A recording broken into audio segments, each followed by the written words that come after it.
strong. Some things we can't change. Tell me when we gonna wake up.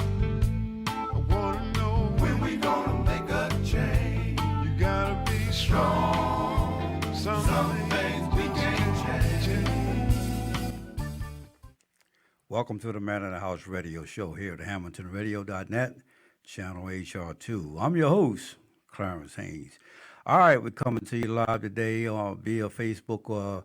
We're talking about the Black Lives Matter, and that we have a very interesting clip that we want to bring to you and have you do some analyzing on ourselves. But first and foremost, we want to give praise to our Lord and Savior Jesus Christ. Father God, we thank you for this day. We thank you for your traveling mercy and grace, and we just thank you for the grace and mercy that you allow us to go through each day. Father God, we thank you for what you've done for us, what you're doing for us, and if it be thy will, what you're going to do for us. Today's topic is about black folks. You know, we're running around talking about Black Lives Matter, and in our own neighborhood, we kill each other. So someone sent me a clip that was so interesting and I want to get your opinion. So if you have time today before the football game starts, give us a call at 609-807-2492. And we're going to play this clip in a minute, and then once it come on, I want you to call this number and listen very careful. And this is something that's coming to you live and real, you know. If you don't believe it, just check it out. All right, Ruben. People are joining, but now with all the racial tension in America, people are joining left and right, so I think it's a good thing. When these people were rioting and causing all these riots for a black guy named George Floyd, who was a career criminal, the man was just let out of prison for armed robbery. He broke into a woman's house, a pregnant woman, and put a gun to her stomach and made her give over all her cash and credit cards. He pulled 5 years in prison, gets out, goes in a store trying to pass counterfeit money off, counterfeit bills trying to buy more alcohol and cigarettes, and gets killed by the police. I feel no sympathy for him. The man's a criminal.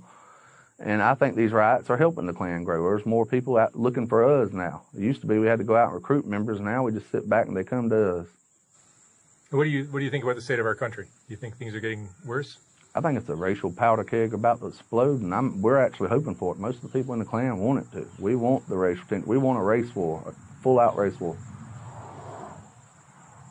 And racism is a big issue in the United States. Well, racism's always going to be a big issue anywhere. You can't have two different races or three races. You can't have this many people living on one continent with this many different religions, this many different cultures without one trying to step on the other. I mean, that's just common sense. But you could argue that the Klan is contributing to the problem, no? No, the Klan ain't contributing to the problem. You can just sit back and let the blacks do their own job. I mean, let them keep killing each other in record numbers. The Klan ain't got to go out and kill blacks no more. We just drop off some liquor in their town and some guns, and they do it themselves. If it was my option every weekend, I would go up to Chicago with a big truck full of whiskey and crack, marijuana, and a ton of guns and bullets and tell them have at it and just drop it off right in the middle of town. And then go home and watch my Monday morning news and laugh the whole time. What's the most important thing you've learned in your life? To never turn my back on God. He'll always be there for me. And like I said, the Klan's a religious movement. When I was younger, I really wasn't into religion, and I see there's a whole new generation coming up that are basically atheists. And I feel sorry for them, so I try to reach out to people about the Bible and the goodness of the Bible. And, you know, God's there for everybody. Hey. What do you think, folks? Give me a call, 609-807-2492. And just give me a comment and just think about what this man had just said. And this is someone who so-called believes in the Bible. I would like to know what Bible he's reading. And just give me your thoughts on that.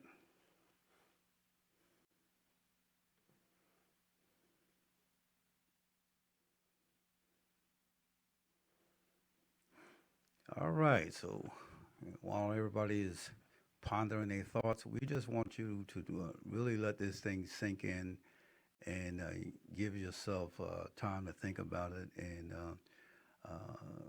what do you think? You know, how can we get this message to our young people? Uh, the numbers, and the sad part about it, the numbers that he's talking about is true. We kill more of ourselves than the police kill of us. But yet still, there is no protest when someone gets shot in the hood. I mean, we have now become complacent, like it's something that just takes place on Friday, Saturday, and Sunday, and we look forward to somebody got shot this weekend, and we should be tired of putting up buying candles and putting up sheets and posters and all these things when we're doing it to ourselves. So you know, we try to make sense of this. You know, uh, we're worried about uh, one incident or a few incidents that sparked the news, but nobody's concerned about when the grandmothers, when you have these riots, how does your grandmother get her medication? How do you get food? You tear up the neighborhood and you have to travel X number of blocks or outside that perimeter where there is no damage. You have to travel outside that. So we have to stop blaming other people for our problems, and we have to come back to the village concept and hold our own youth and adults accountable. You cannot have this type of behavior and then reward it with good behavior or good deeds. You know, we're trying to get jobs. We're trying to do all these things, and the ones who don't want to do it, you're including them in the same package. So it doesn't make any sense. You know, the ones that's tearing up the neighborhood, they get rewarded for programs coming into the neighborhood. Programs are no good. We need to be able to build character, build our neighborhoods, clean our neighborhoods, take care of our own neighborhood. We don't need nobody taking care of the streets, cleaning the streets. We're not the ones who are breaking the bottles, throwing the trash in the street. I mean, we're the ones who are not doing that. So we are the ones who are concerned about these things. You know, we're the ones who are picking up the trash behind the ones who's throwing the trash in the neighborhoods. The stealing of cars and breaking up, damaging property. This is where we live. So we have to, check our own selves, sort of to speak, and then we'll be worthy of our communities being saved again, and each one teach one. We can look forward to going to jail, getting three hots in a cot, but yet still, when you come back home, what do you have? What do you have after you have wasted that many years of your life? So one of the things we had a question is who is Black Lives Matters? Today I stopped at the Columbus Market on 206, and I asked a couple of people that had on the Black Lives T-shirt, did they know anything about the organization that they were representing? So none of them had an answer. So if anyone knows who Black Lives Matter is, give me a call. 609-807-2492. And we'll be here waiting for your call. I know this is not a popular topic today, but it's real. It's one of those things where we have to deal with, and we have to pass the truth on to our youth. And the only truth is Jesus Christ.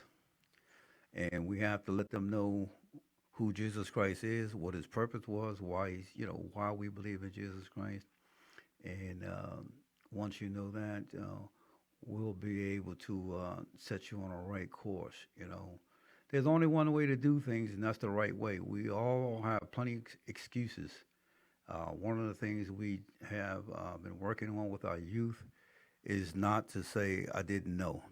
Now is not the time, to keep repeating the same thing. If you want something done different, you have to do something different. So if what we're doing right now or what you're doing right now is not working, you have to find something to get better results.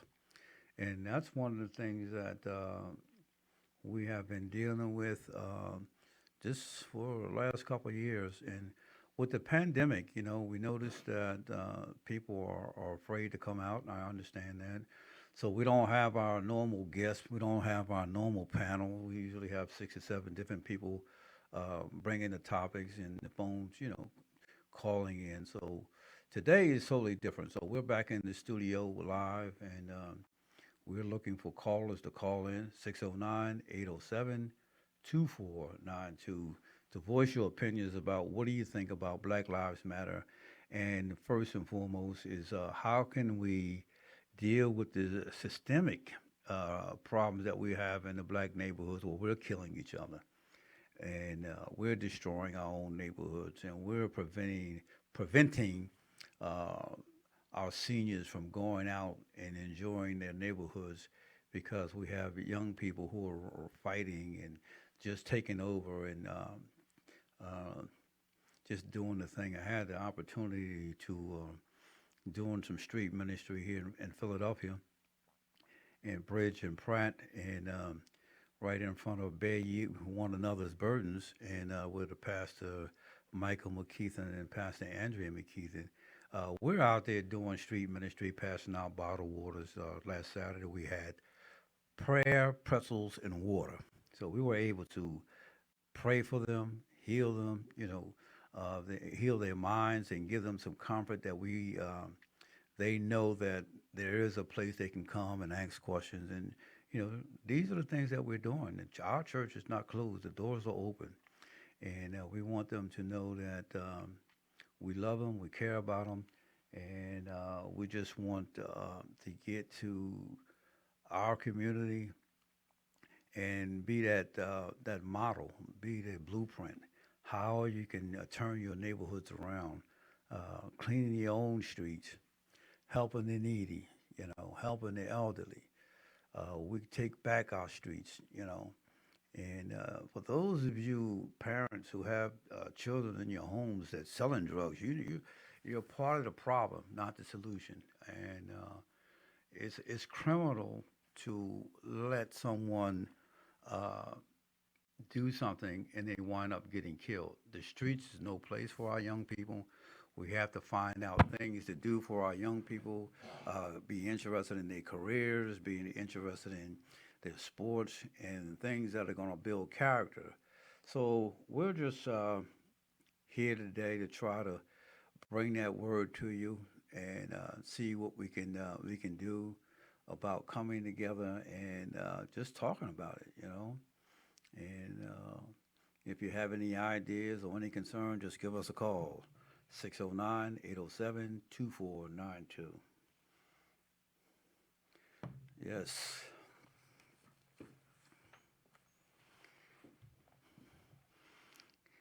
Once again, we just thank you we thank God for what He has done in my life and what He's doing in my life. We're able to reach out to people via Facebook and different venues, letting them know that we're here for those ministries that want to come and talk about the things of the goodness and what God has done for them. You just give us a call, and we'll have gladly have you to come on, or you can call in and express yourself. We want to give a shout out to the referees, boxing referees we saw in the Pocono Mountains yesterday. We were on our way to the Poconos. They were on their way. We'll be getting in contact with them, and we want to be having them on the show to talk about boxing and what it does for the youth and just give you some general information how your son or daughter may be able to get involved in something like that. We need activities for our youth and young adults. Uh, First and foremost, and we want to pray for Donald Trump and his wife, that First Lady Trump, that who has the coronavirus. We're called as Christians to uh, pray for our leaders, and that's what we do. We're praying for them that they have a speedy recovery, and if it's God's will, they will recover. Our job is not to critique what he's doing. He's at the head, and then God is the one who put them in office, and God is the one who will take them out. So our job is to just continue praying for him and see what happens.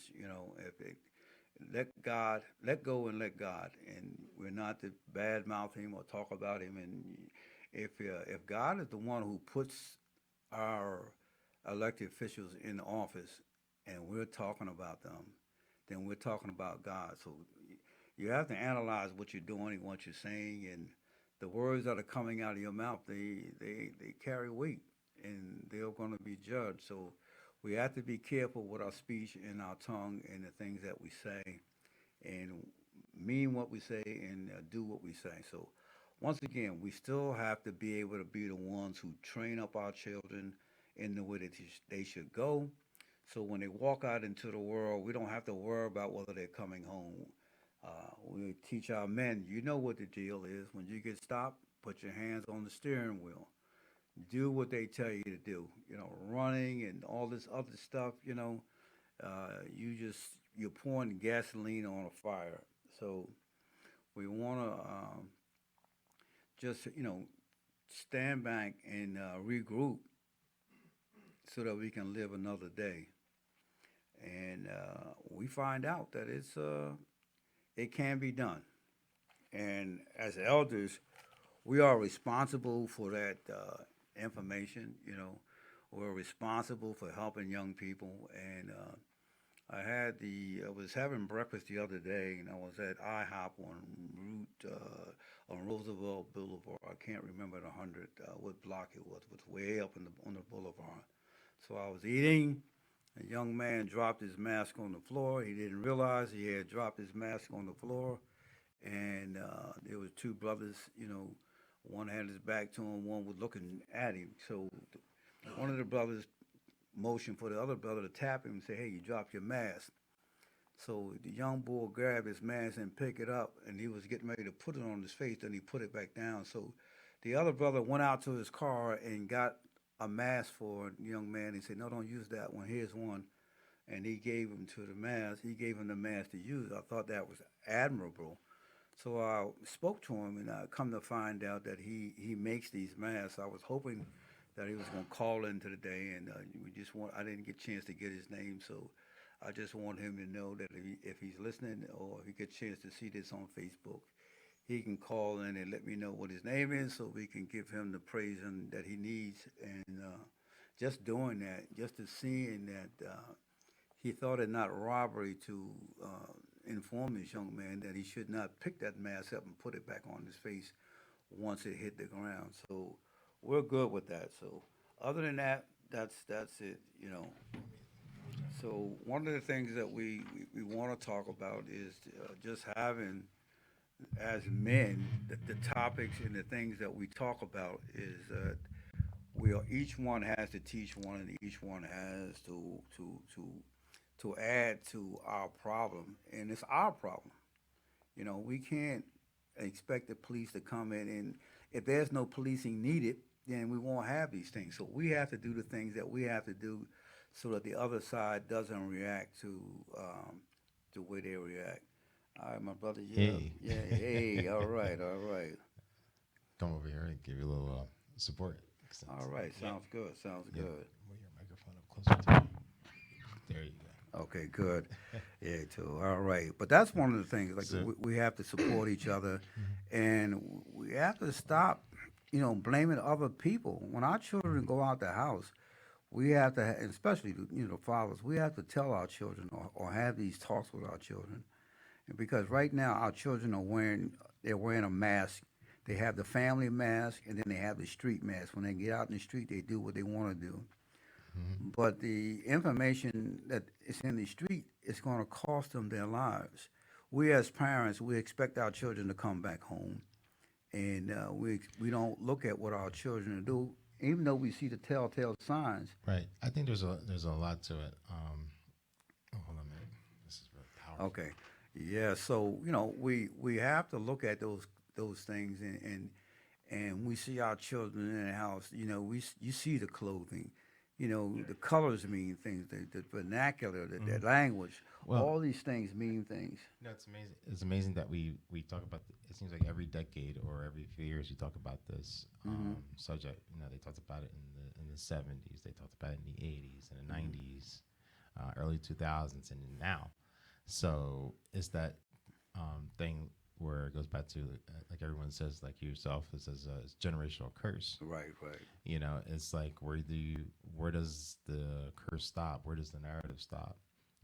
But it's not only, yeah, you're right. In some cases, we can't go our entire life blaming. But at the same time, we need change in our governmental system.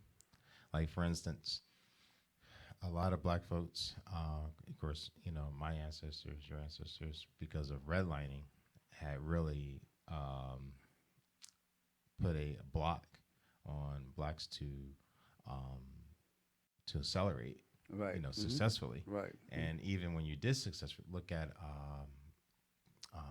Black Wall Street. Right. It was just over jealousy because that community was thriving and the other community was not thriving. The white community was thriving. So if you think about it, those who are racist are also hypocrites, because if you're doing your own thing, you're not bothering anybody. Why did you go?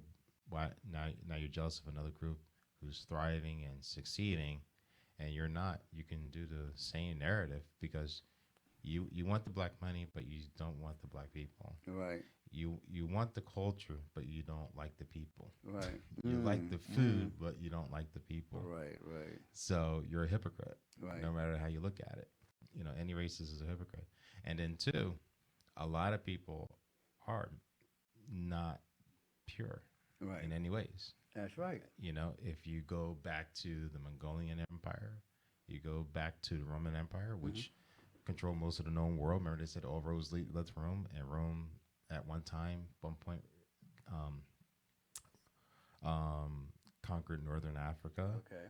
Spain, most of Europe, and even parts of Russia. And blacks have been traded and enslaved, and even till sometimes some blacks did own some slaves. And think about it too that we have family members that were brothers and sisters of our ancestors 110 years ago that were separated. Right. Right. And they probably never even met each other. They never met each other. Right. Right. Mm-hmm. So we have a lot of systematic corruption throughout the years, or throughout the centuries. Yeah. And we're repeating ourselves over and over again. Even in the media. I was just telling somebody the other day. I said, you ever realize even back as far as Charlie Chaplin? Oh, right. He made a beautiful speech where he said he doesn't want to be a warmonger. He wants everybody, black, white, whatever religion, everybody get along with each other. There was a cartoon that came out in 1945 called Isms. Everything on Isms. It's a 8-minute cartoon that came out in 45. It talked about racism and stuff like that. Eisenhower talked about, Okay. the what is it? The industrial government, Okay. complex. The complex, yeah. Right. So you have all these people for decades fighting against racism, but kind of got overshadowed by racism because, they had the high rise of the Ku Klux Klan, especially in the South, like in Alabama, Right, yeah. where even in the states like Alabama, I'm not sure, like Louisiana or Mississippi, where blacks weren't able to drive to maybe the 50s or the 60s or something like that, Wow. So it's like a lot of racism, especially for the black success, has been blocked by any means necessary. Look at the in the 60s, which was a great movement, Right. between the Malcolm X, the Black Panther Party, Martin Luther King, Rosa Parks, and other great leaders that that I probably can't think off the top of my head, but anyway, everybody was leading for the same thing. Right. and there were whites there that actually, I mean, what happened months ago with the riots and everything was not what happened in the '60s. Oh, no way, no two different comparison. narratives, no comparison at all. Comparison whatsoever. Yeah, because there weren't, whites starting fires and blaming on black people. Right. They did this and all the riots like that. But that's when the time where there was actually white folks that actually truly did stand with the black folks. Absolutely. These people out here in today's era, I don't know what they're doing. It's just And they that they're don't, and causing they, havoc. and they don't know blaming- what they're doing. Yeah, but yet they're causing havoc and break-ins and everything and blaming it on black. I'm not saying there weren't black folks that were looting, Yeah. but majority of the people that started breaking into the windows and stuff like that were mostly all white. Right. But right. putting Black Lives Matter, on there. So you could change that, and then there was peaceful protesters too. Right. But the peaceful protesters got overshadowed by the violence. By violence. Right. So basically, my point, what I'm getting to, is that black folks, especially our ancestors, and other races through slavery, have always been. I know there's another word, but I keep saying black, but I know there's another word I'm trying to find. Have been, blocked from success. They've been, you can't go here. You're a red line, so you couldn't. Even if you had $1 million, you couldn't move to this certain neighborhood because you're black. Right. And you think about it too. There are poor whites out there too, and it shouldn't matter what race you are. I mean, to me, is that if you're trying to sell this house in a neighborhood, it shouldn't matter if the person's black or white. Right. It's just that you know that this person moving to your neighborhood can afford to live in your Can't afford neighborhood to live there. Right. and upkeep, your neighborhood. And I would say most, and you think about it too, African descendant people are mostly really peaceful people. Absolutely. If you think about it, you think of one race that wanted to conquer the known world. Europeans, Yeah. Asians, Mm-hmm. Arabs, Right. but Africans have never went out and tried to conquer the world. They stayed within their own community, Right. just like how the Amish live today. Yeah. Absolutely. They stayed in their own community. They built it up, and nobody was primitive or savage. It's just the people that came here thought they were primitive. They said you were savage from coming to that community and saying that your way was better than theirs. Right. Right. Absolutely. And in the African communities and actually in the African continent communities in here, there was no, even to this day, look at Libya and stuff like that. Right. Yeah, I'm not saying the guy was perfect or anything like that. It was a socialist communist rule, but it was clean. Mm-hmm. But now that you have democracy, the place is littered. There's garbage everywhere. Everywhere. No place is perfect, but it should have been a change if he was going to do something like that. Right. But a lot of things was more synthetic for other minerals in the area, more than changing the narrative of a nation. Of the nation. Right. Right. Of a nation. So it's like we have to change our government. We even talked about a couple times that even in our government is that we need, if you're going into politics, we need another third party. Another party. Yes. Yeah. Right. We need a Because the third party. Democratic Party and the Republican Party, they take advantages Both sides. of both sides. Right. They, You're right. yeah. You're right. And I'll say that right. Reason why I'm not a Democrat because of what the Democrats done to our ancestors. Absolutely, man. That's why I'm not a Democrat. Yeah. And I did register as a Democrat, Mm-hmm. but I mostly voted Republican Yeah. because our ancestors started the Republican Party. Absolutely. But then everything got infiltrated, Yeah. switched over. Switched over. Yeah. So the Republican Party was infiltrated. Abraham Lincoln was half black, Right. and then he was Republican, at the time, and then you had the Democrats that didn't want to free the slaves. Right. Look at New Jersey; Oh. it was one of the last. Yeah. So even if they were against freeing the slaves. New Jersey,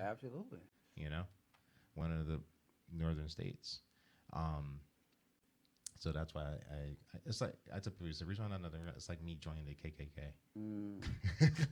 Hey, Oh, how about that? we're good now, so you can come and join us.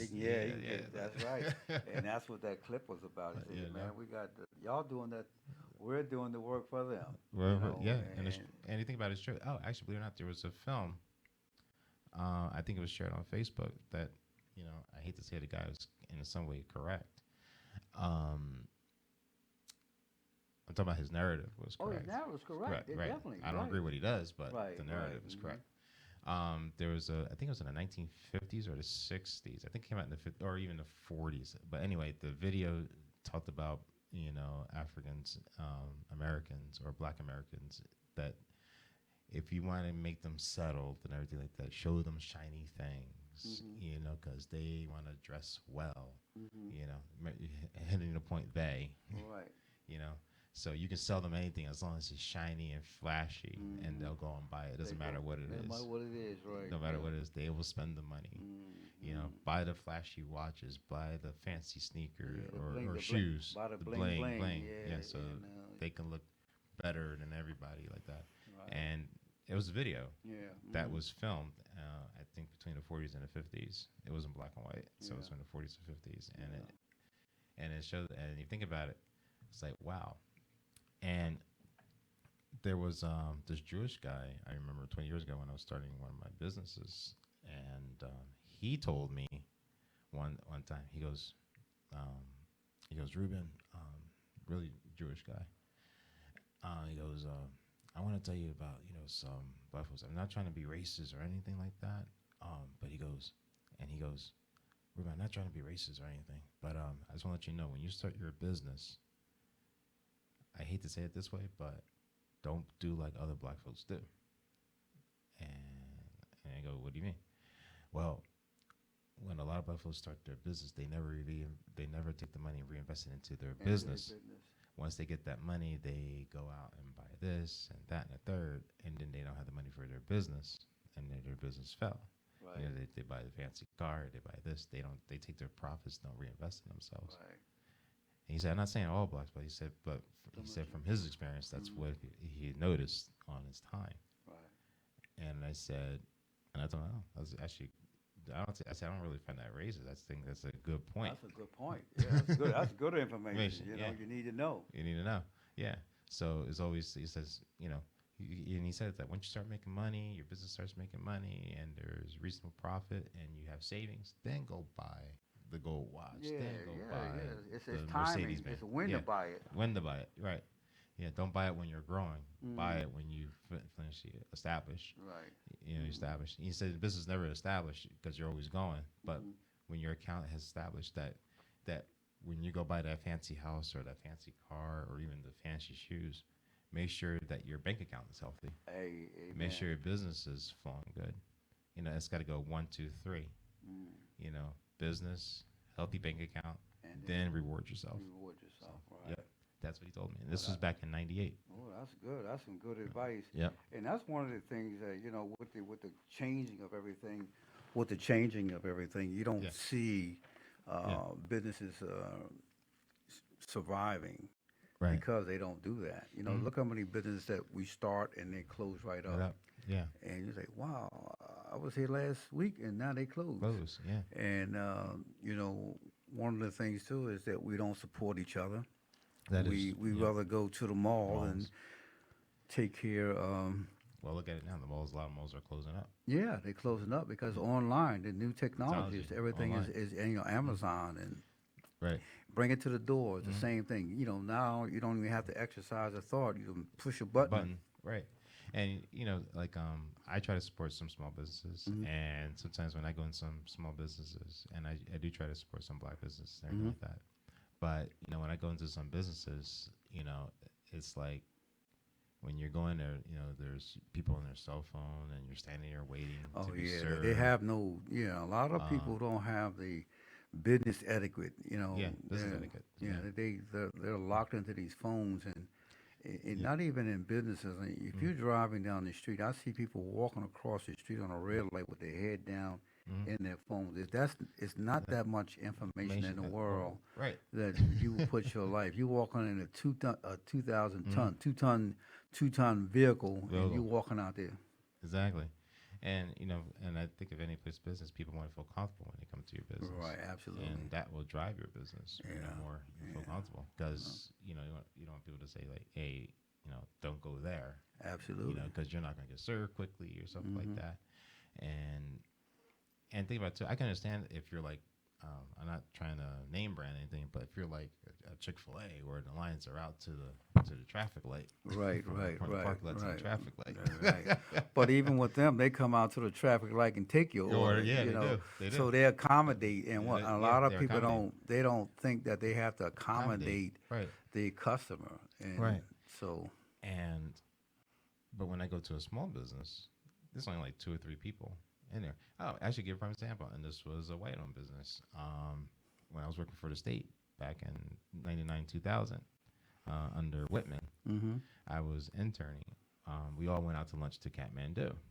Mind you, we walked at the time, and I know it's not Kathmandu anymore, but when we went in there, there was 2 people sitting at a table already eating the salad.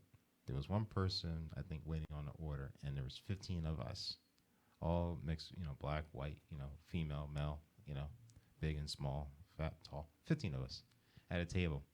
We sat there for 15 minutes, and not 1 person came up and said, "Can we take your order?" wow. So we just got up and left. And then the manager pulled me to the side. He goes, "What happened?" I said, "Hey, we stood here for 15 minutes. You got 2 people already eating. You got 1 person waiting. You got 7 waiters or waitresses just standing around not doing anything. And you got 15 people here ready to order. So you just lost about $200, maybe $230 right out the door. Plus, if any waiter took her tip, you just lost a $50 tip. Right. So $280 just went out the door.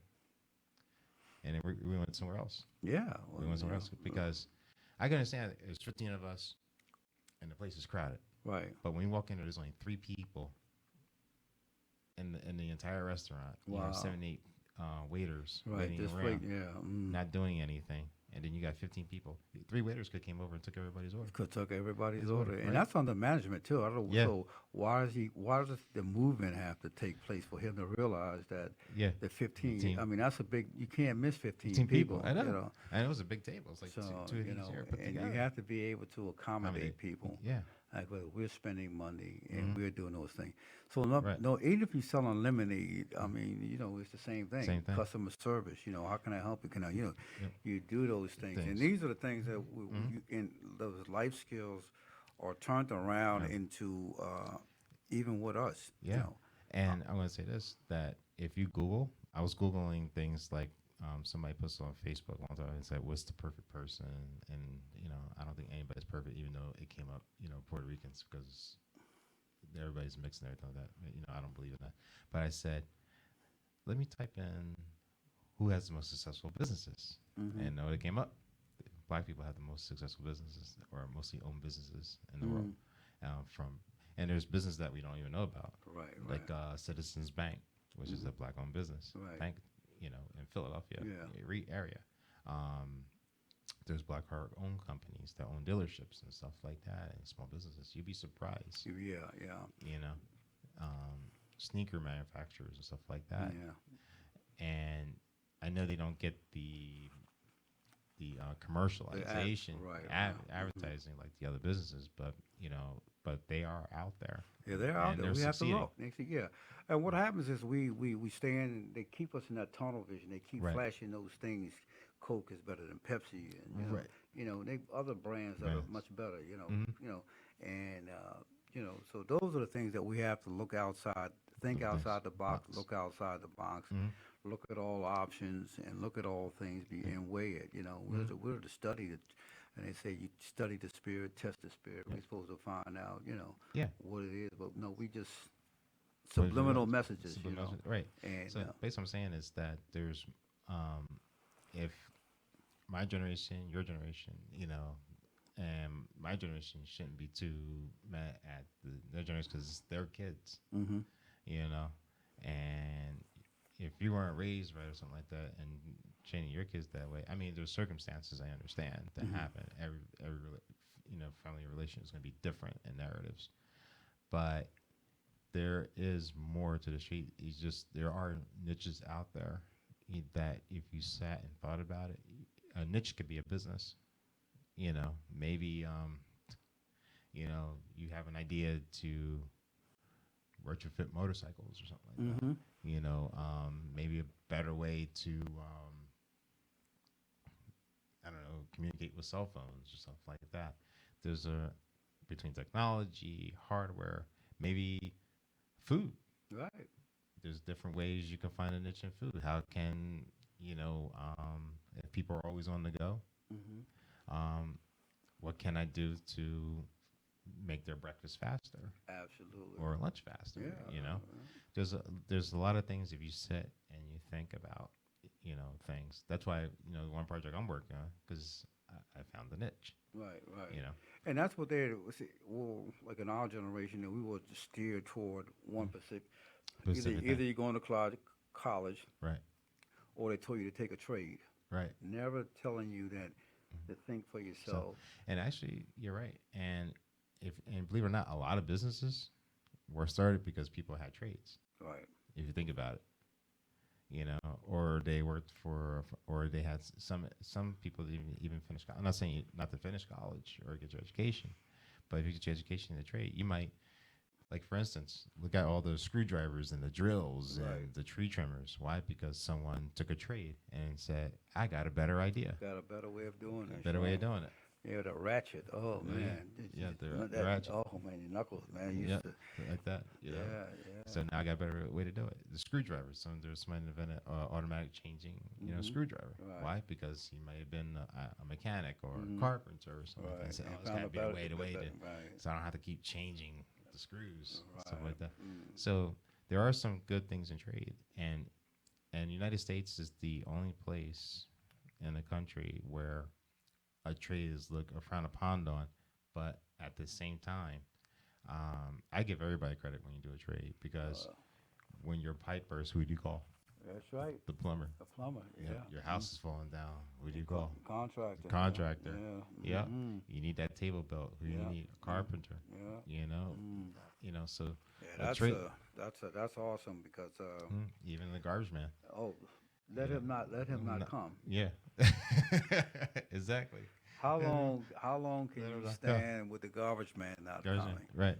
You know what I mean? And you want that stuff moved away Wait. quickly, timely, and it's just one of those things that it's just the same thing as your hand. You Hands. take your hand, you got 5 fingers, Mhm.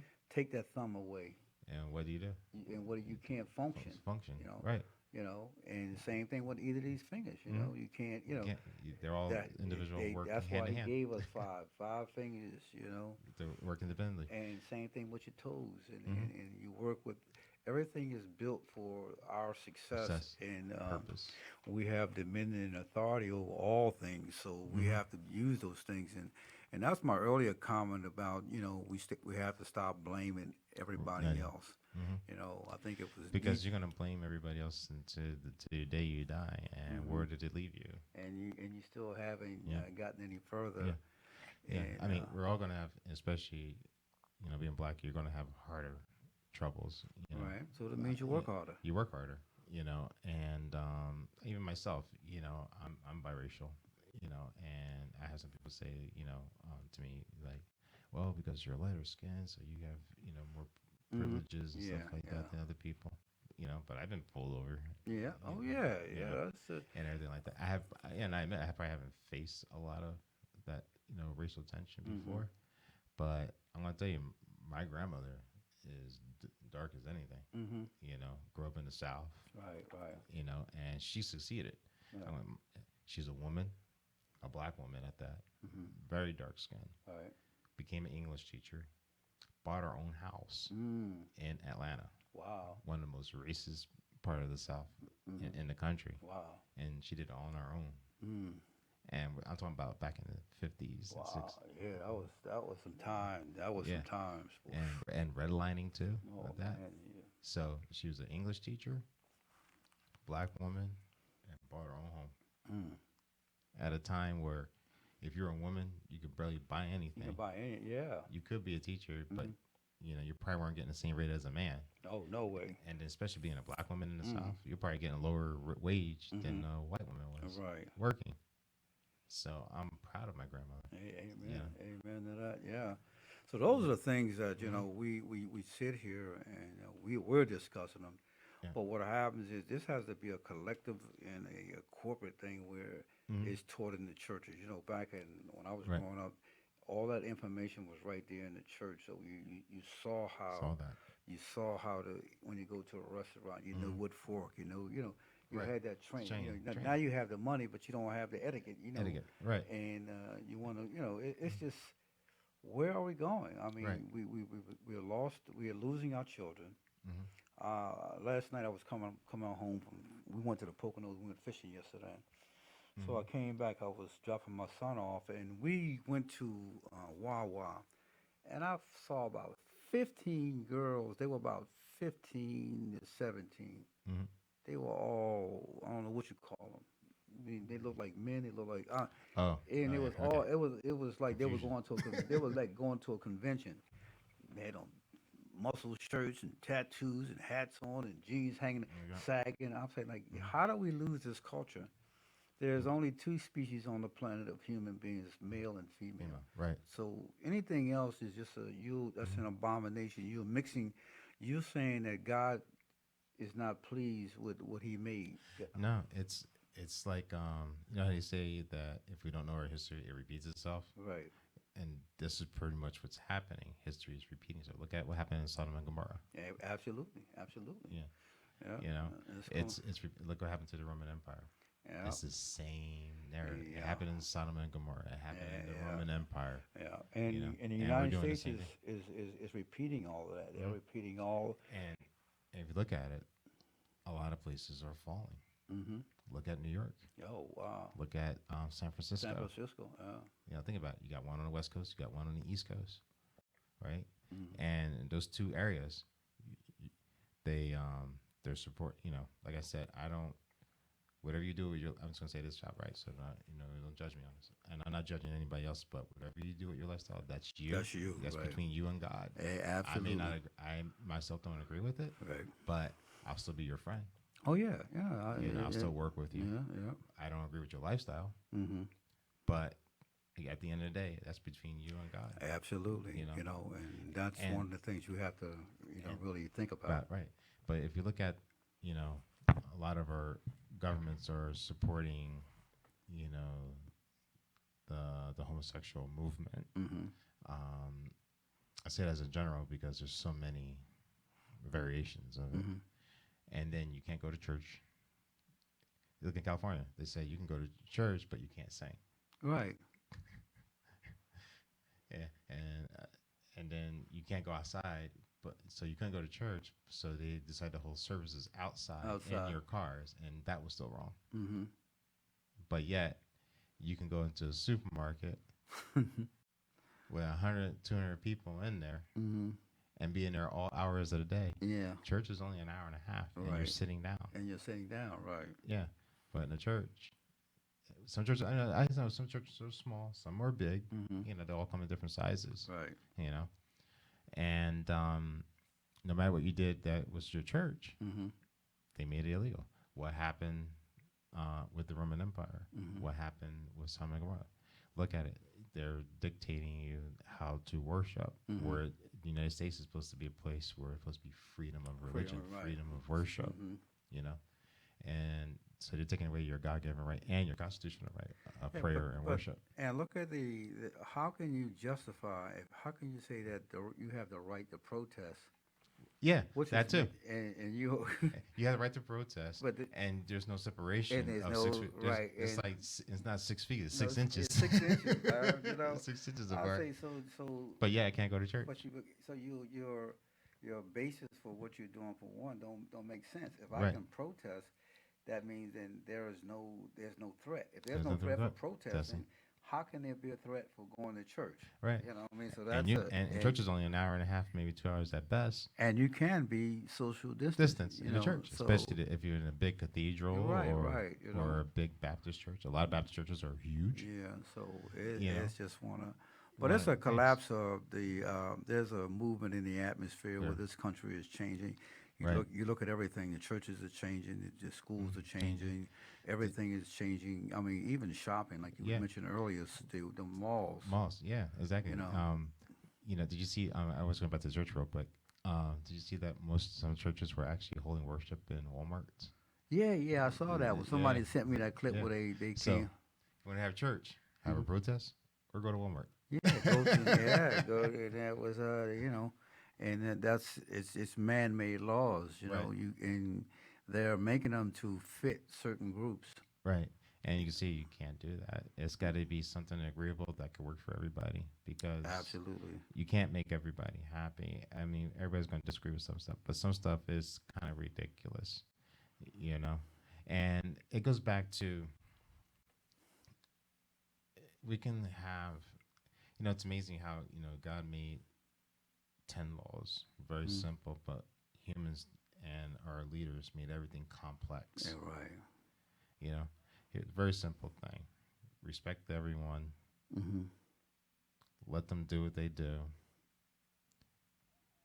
Don't infringe your lifestyle on me. Respect my lifestyle. I'll respect yours. Don't infringe on me. When it comes to the politics, it should be just like it was in the 60s and the 50s, where it didn't matter if you're Republican or Democrat. Everybody still got along. It didn't affect our relationship or friendships or something like that because I like the Democrat or you like the Republican or vice versa. Because at the end of the day, those politicians don't even know who you are. They don't even in fact, they don't even care who you are. Yeah. So they don't care if you divorced from your wife, you broke up from a friendship, you broke up from a girlfriend, you broke off some type of relationship or whatever. They don't give a damn penny dime to what you did for them. No. You could write them a letter and say, oh, I divorced my husband over you or my girlfriend over or my wife over you or, broke off a friendship, for you. They don't care any of that. Yeah. They only care if you voted for them and you donated $1. There you go. Yeah. So yeah. we have to have those things. It's just respect and love and just love thy neighbor. And leave everything else to God's decision. Amen to that. All right, my brother. I appreciate your support today.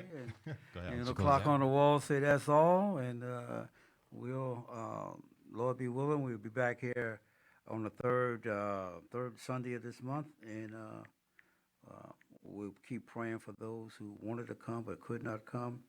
And we just thank you. So those of you who will get a chance to watch this viewing, this Facebook Live program, send us your comments. Let us know what you think and what else you think we should bring to the forefront concerning this particular topic. So the clock on the wall say that's all. We thank you.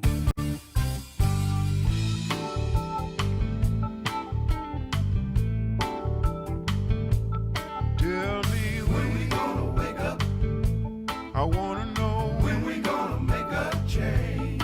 Gotta be strong. Some things we can't